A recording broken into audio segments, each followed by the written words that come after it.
Salamat siya, manangga! Nababaliw? Andito po tayo.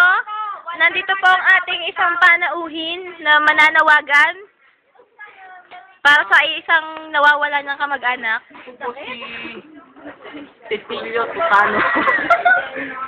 Taga-barangay... Sino ang dapat? Taga-barangay 6 po ako. Nananawagan po ako. Nawawala po ang aking pinsan na si Coleman sa Triangulo. Saan? Hindi ko nga alam, kaya nga nananawagan. Oo nga naman. Kailan mo siya uling nakita? Hindi ko nga rin alam.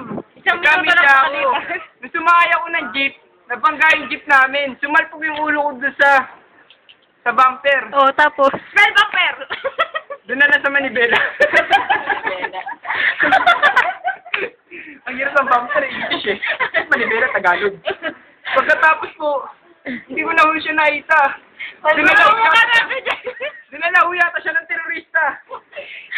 Doon sa Afghanistan. Afghanistan! Doon na sa Bohol. Doon pala sa Bohol, nagkamali ako. Nanawagan po kung sino mang may malambot na puso. Malambot yung malaman. Anong klase malambot at palaman? Alam niyo na yun. Ay nung tumutulungan niyo. Kaman! Arera!